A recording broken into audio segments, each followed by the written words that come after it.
รู้จักประวัติผู้สมัครสสสหมายเลขหนึ่งจำปาสักท่านสวนไซศรีพันโดนระยะนี้เป็นเวลาที่ทั่วประเทศกำลังกระเกียมสู่วันเลือกตั้งสมาชิกสภาแห่งชาติสุดที่10และสภาประชาชนแขวงสุดที่5เฉพาะผู้สมัครสมาชิกสภาแห่งชาติปีนี้มีจำนวนทั้งหมด243ท่านเลือกเอา175ท่านข่าวเศรษฐกิจการค้าพวกเฮาแม่นจะได้นำเอาประวัติบรรดาผู้สมัครเป็นสมาชิกสภามานำเสนอเป็นบางบุคคลเพื่อให้พ่อแม่ประชาชนก็คือผู้ฮอดอายุเกษียณเลือกตั้งได้นำไปพิจารณาก่อนมื้อฮอดไปเลือกตั้งตัวจริงคือวันที่22กุมภาพันธ์2026มื้อนี้พวกเฮาพามารู้จักผู้สมัครหมายเลขหนึ่งจากเขตเลือกตั้งที่15ท่านสอนไซศรีพันโดนเพิ่นเกิดเมื่อวันที่26เดือน1 1966เกิดที่บ้านนาวีดเมืองเลียงไซแขวงหัวพันชนเผ่าลาวที่อยู่ปัจจุบันบ้านโจมณีเมืองไซเศรษฐานครหลวงเวียงจันทน์สั้นตำแหน่งและหน้าที่รับผิดชอบกรรมการกลุ่มการเมืองศูนย์กลางพรรคนายกรัฐมนตรีแห่งสปป.ลาวระดับการศึกษาสามัญมัธยมตอนปลายระดับวิชาเฉพาะปริญญาโทสาขาวิชาคุ้มครองเศรษฐกิจปริญญาตรีหรือชั้นสูงวิชาบัญชายุทธวิธีทหารราบยานเกาะปริญญาตรีวิชาภาษาอังกฤษ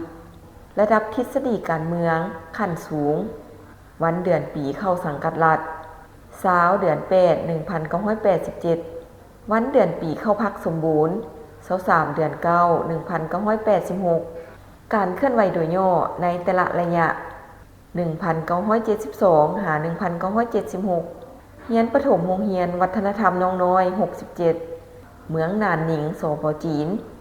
1976 หา 1982เรียนมัธยมตอนต้นตอนปลายอยู่โรงเรียนวัฒนธรรมกองทัพเมืองเวียงไซแขวงหัวพัน1982 หา 1983เกี่ยมภาษารัสเซียอยู่โรงเรียนสอนภาษารัสเซียพลเข็ง1983 หา 1987เรียนปริญญาตรีวิชาบัญชายุทธวิธีทหารราบยานเกาะอยู่โอเดซาอดีตสหภาพโซเวียต1987 หา 1989ผู้ช่วยเวียกแผนกแผนการกรมสู่รบกรมใหญ่เสนาธิการกระทรวงป้องกันประเทศ1989 หา 1990ห้องหัวหน้าแผนกสู่รบห้องเสนาธิการกองพลที่5กระทรวงป้องกันประเทศ1990 หา 1994ผู้ช่วยเวียกกรมสู่รบกรมใหญ่เสนาธิการกระทรวงป้องกันประเทศ1994 หา 2000เรียนปริญญาตรีสาขาครูภาษาอังกฤษมหาวิทยาลัยแห่งชาติ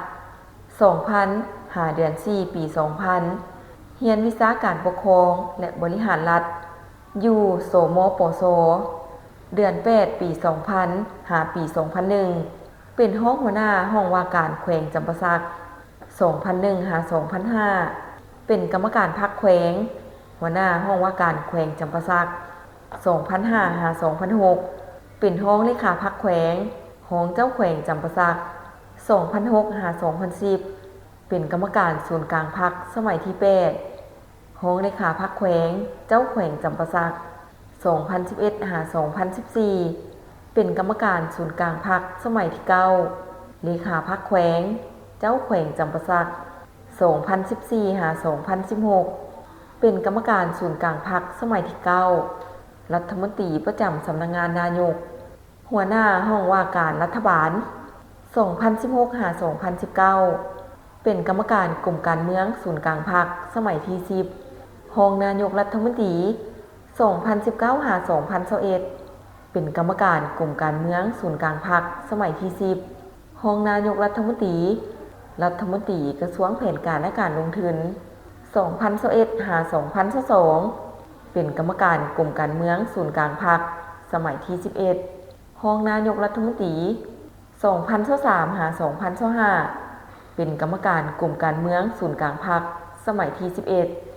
นายกรัฐมนตรีแห่งสปป.ลาว2026 หาปัจจุบัน เป็นกรรมการกรมการเมืองศูนย์กลางพรรคสมัยที่ 12 นายกรัฐมนตรีแห่งสปป.ลาว